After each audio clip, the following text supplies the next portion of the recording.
Bacaan rohani ketiga dari bulan Kitab Suci.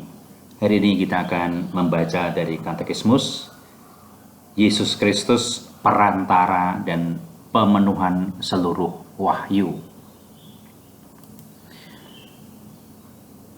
Artikel 65. Setelah pada zaman dahulu Allah berulang kali dan dalam berbagai cara berbicara kepada nenek moyang kita dengan perantaraan nabi-nabi, maka pada zaman akhir ini Ia telah berbicara kepada kita dengan perantaraan anaknya. Kristus, Putra Allah yang menjadi manusia, adalah sabda Bapa yang tunggal, yang sempurna, yang tidak ada taranya. Dalam Dia Allah mengatakan segala-galanya, dan tidak akan ada perkataan lain lagi.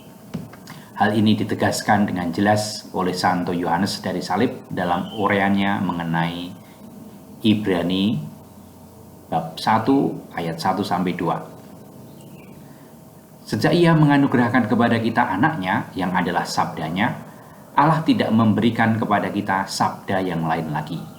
Ia sudah mengatakan segala sesuatu dalam sabda yang satu itu. Karena yang Ia sampaikan dahulu kepada para nabi secara sepotong-sepotong, sekarang ini Ia sampaikan dengan utuh waktu Ia memberikan kita seluruhnya, yaitu anaknya. Maka, barang siapa sekarang ini masih ingin menanyakan kepadanya atau menghendaki darinya penglihatan atau wahyu, ia tidak hanya bertindak tidak bijaksana, tetapi ia malahan mempermalukan Allah. Karena ia tidak mengarahkan matanya hanya kepada Kristus sendiri, tetapi merindukan hal-hal lain atau hal-hal baru. Tidak akan ada wahyu yang lain. Tata penyelamatan Kristen sebagai suatu perjanjian yang baru dan definitif tidak pernah akan lenyap dan tidak perlu diharapkan suatu wahyu umum baru sebelum kedatangan yang jaya Tuhan kita Yesus Kristus. Walaupun wahyu itu sudah selesai, namun isinya sama sekali belum digali seluruhnya. Masih merupakan tugas kepercayaan umat Kristen supaya dalam peredaran zaman lama-kelamaan dapat mengerti seluruh artinya. Dalam peredaran waktu terdapatlah apa yang dinamakan wahyu pribadi, yang beberapa di antaranya diakui oleh pimpinan gereja. Namun, wahyu pribadi itu tidak termasuk dalam perbendaharaan iman. Bukanlah tugas mereka untuk menyempurnakan wahyu Kristus yang definitif atau untuk melengkapinya, melainkan untuk membantu supaya orang dapat menghayatinya lebih dalam lagi dalam rentang waktu tertentu. Di bawah bimbingan wewenang mengajar gereja, maka dalam kesadaran iman, umat beriman tahu membedakan dan melihat dalam wahyu-wahyu ini apa yang merupakan amanat otentik dari Kristus atau para kudus kepada gereja. Iman Kristen tidak dapat menerima wahyu-wahyu yang mau melebihi atau membetulkan wahyu yang sudah dituntaskan dalam Kristus. Hal ini diklaim oleh agama-agama bukan Kristen tertentu dan seringkali juga oleh sekte-sekte baru tertentu yang mendasarkan diri atas wahyu-wahyu yang demikian itu.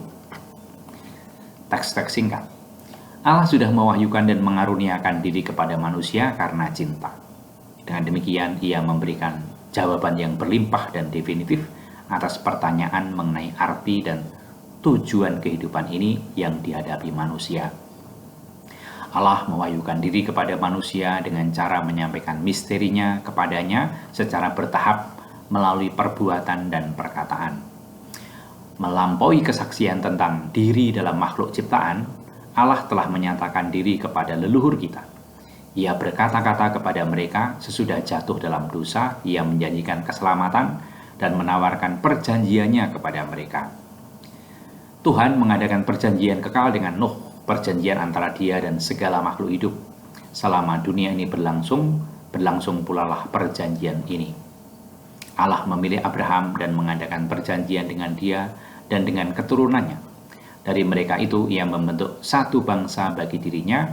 Kepadanya Ia mewahyukan hukumnya dengan perantaraan Musa.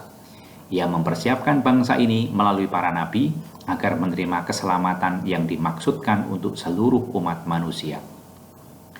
Allah mewahyukan diri secara penuh dengan mengutus putranya sendiri. Di dalam Dia, Ia mengadakan perjanjian untuk selama-lamanya. Kristus adalah sabda Bapa yang definitif, sehingga sesudah Dia tidak akan ada wahyu lain lagi. Demikian, saudara-saudari, pembacaan Katekismus tentang Yesus Kristus, perantara dan pemenuhan seluruh wahyu.